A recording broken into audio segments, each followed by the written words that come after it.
हाँ जी दोस्तों, नमस्कार। उम्मीद है आप सब लोग ठीक होंगे और आपकी जॉब सर्च भी अच्छी चल रही होगी। तो जैसे आप अपनी स्क्रीन पे देख सकते हैं कि ये इंडियन एयरफोर्स का पेज चल रहा है आपकी स्क्रीन के ऊपर। तो भारतीय वायुसेना, जो कि विश्व में कह सकते हैं काफ़ी अच्छे नंबर पे आती है ये वायुसेना। कोई बड़ी बात नहीं है कि अगर मैं इसको फर्स्ट सेकंड थर्ड नंबर पे ले आऊँ तो कोई कोई आश्चर्य नहीं होगा, क्योंकि हमारा देश बहुत बड़ा है और इस भारतीय वायुसेना के अंदर बहुत सारी तरीके की भर्तियां निकलती हैं। तो अब की बार भी बम्पर भर्ती निकली है इस वायुसेना के अंदर।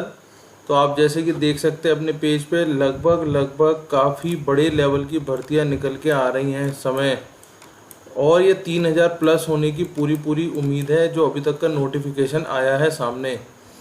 तो हम इसे समझ सकते हैं कि इस हिसाब से ये काफ़ी बड़ी एक भर्ती रहने वाली है। और उससे बात है ये परमानेंट रहने वाला है, मतलब कि हम इसे परमानेंट जॉब का नाम दे सकते हैं। और उसके अलावा जब आप work with government of India मतलब कि GOI में काम करेंगे तो आपको बहुत सारा बेनिफिट भी मिलेगा, सैलरी के वाइज भी और अपने कैरियर वाइज भी।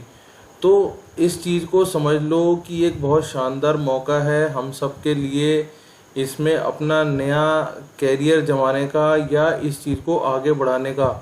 तो मेरे हिसाब से ये मौका आपको नहीं छोड़ना चाहिए। आप ये देखो क्या शानदार है, आप मतलब विजुअल से ही समझ सकते हैं कि ये क्या शानदार चीज़ रहने वाली है। तो मैं आपको आगे लेके चलता हूँ, समझाने की कोशिश करता हूँ कि आपकी क्या जॉब रहने वाली है, कब से ये शुरू होने वाला है और कब तक ये ख़त्म होगा और इसके लिए आपको क्या क्या करना पड़ेगा।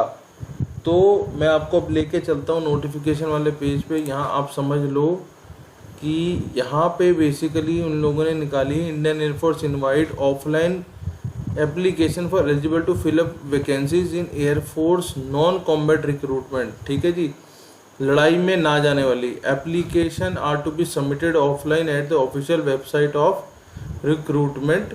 ठीक है जी, Air Force non combat recruitment application submitted offline, मतलब कि ऑनलाइन नहीं जमा होगा और सब कुछ ऑफलाइन ही रहेगा। और किसी भी तरीके से आप भेजोगे तो वो आपकी एप्लीकेशन को कैंसिल कर दिया जाएगा, इस बात को समझ लो। तो इसमें आप ये देखो किस तरीके की मतलब निकली हुई हैं, जो इस तरीके की जॉब्स हैं जो बेसिकली किसी भी छोटे लेवल से शुरू करी जा सकती है। तो इसके अंदर कुक हो गया, मेस वेटर, सफाई, लश्कर, washer, waiter, water carrier, basically barber, dhobi, मोची, टेलर, वॉचमैन, ये सब तरीके की निकली हुई हैं पोस्ट और वैकेंसियाँ।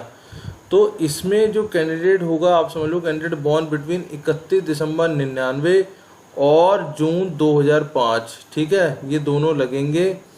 और इसमें लेकिन सबसे बड़ी बात जो उन लोगों ने बोली है वो ये बोली है कि हमें नॉन मैरिड मतलब कि अनमैरिड बंदे चाहिए, हमें शादीशुदा बंदे नहीं चाहिए। ठीक है जी, तो आपको अनमैरिड होना पड़ेगा इसके अंदर, इस चीज़ को समझ लो पहले। आप अनमैरिड आप होगे तो ही आपकी बात यहाँ बनेगी, आपको अनमैरिड होना पड़ेगा। ठीक है जी, आगे चलते हैं, थोड़ा समझ लेते हैं। Candidate should have pass 10th standard, मतलब आप समझ लो कि आप 10वीं पास हो जाओगे तभी आपकी बात बनेगी। तो मतलब आप ये देखिए कोई भी जना आज की डेट में है वो कम से कम 10th या 12th, ठीक है, ये दो चीज़ों के हिसाब से तो लेके चलता ही है। तो आपको समझ के चलना है कि 10th और 12th दोनों चीज़ें आपके हाथ में हों ताकि आप इस चीज़ के लिए निकल पाएँ। ठीक है जी, ताकि आप इस चीज़ के लिए निकल पाएँ। तो आप इस चीज़ को समझो कि ये एक बहुत अच्छा मौका होने वाला है इस चीज़ को देखने के लिए कि भाई हम इस चीज़ में आगे बढ़ सकते हैं। और ऐसा नहीं है कि ये चीज़ें यहीं रुक जाएंगी, क्योंकि इसके अंदर भी क्या होता है, जब आप एंट्री ले लेते हो तो यहाँ भी आगे आगे नई नई पोजीशन, सीनियर पोजीशन बनती चली जाती हैं। ठीक है, ऐसा नहीं है कि यही पोजीशन रुक जाएगी, पोजीशन तो आगे बढ़ती जाएगी। आपको पता है सरकारी महकमा है, सरकार में ये तो सबसे बड़ा फ़ायदा रहता है, इसीलिए लोग सरकारी नौकरी लेते हैं कि आप धीरे धीरे सीनियर बनते चले जाते हैं किसी भी फील्ड के हों। और सरकार ने तनख्वाह तो सबको देना ही है, भत्ता भी सबको देना है, तो उसी हिसाब से आगे चीज़ें चलती हैं।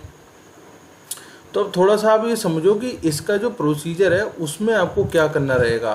देखो ये एक डब्बा मैं आपके सामने मार्क कर दे रहा हूँ, इसे आप समझना है, जो रिटन टेस्ट है वो कुल 20 मार्क्स का रहने वाला है, ठीक है। 20 मार्क्स आपको निकालने पड़ेंगे। स्ट्रीम प्रोफेशनल टेस्ट 30 मार्क्स का, मतलब 50 मार्क्स टोटल कहीं ना कहीं निकल के आ रहा है।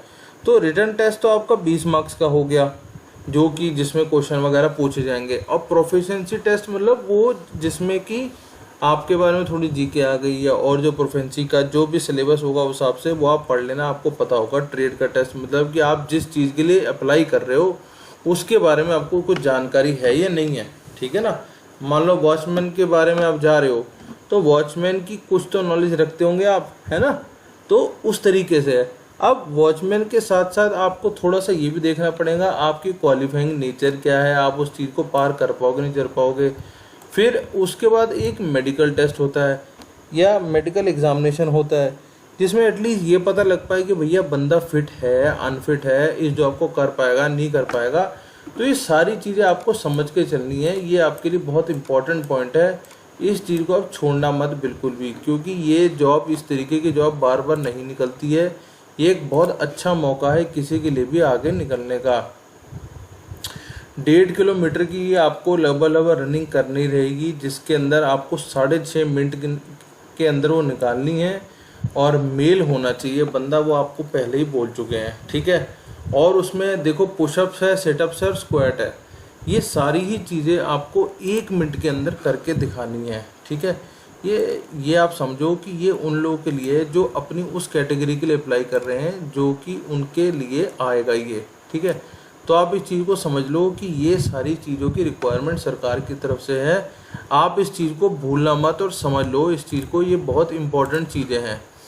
आगे उन्होंने हाइट के बारे में बात करी है, तो हाइट आप समझ लो 152 सेंटीमीटर के आसपास निकल के आ रही है मेल्स में। चेस्ट 5 चाहिए, और हाइट जो होगी, जो मतलब आपकी हाइट होगी उसके अकॉर्डिंगली वो वेट आपका निकाल लेंगे।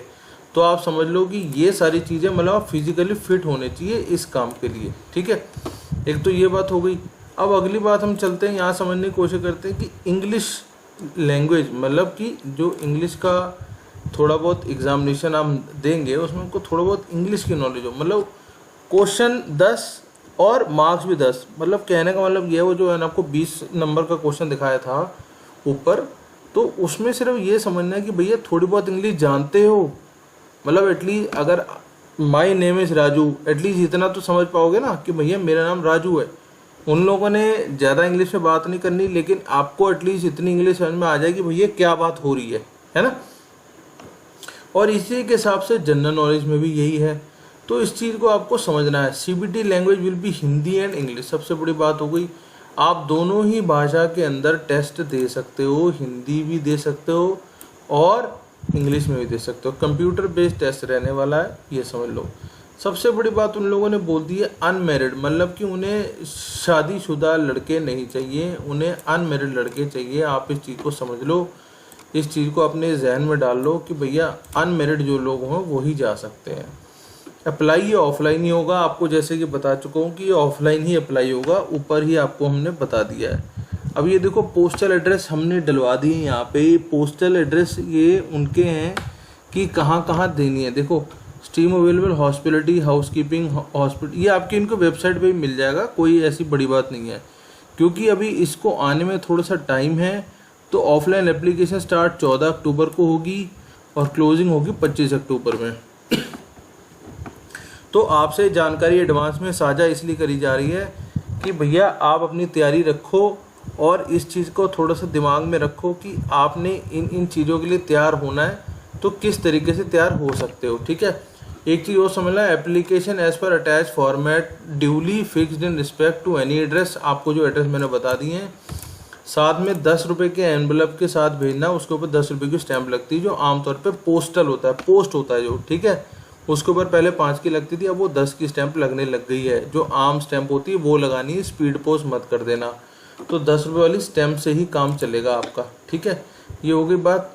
तो 14 अक्टूबर से चालू होनी है और 25 अक्टूबर तक जानी है। तो आप समझ लो इस चीज़ को कि ये कहाँ तक जा रहा है। इसे बिल्कुल भी छोड़ने की गलती मत कर लेना, ये बहुत शानदार एक आपके लिए मौका होने वाला है। तो बाकी आपसे मिलते हैं अगली किसी वीडियो में, तब तक के लिए थैंक यू।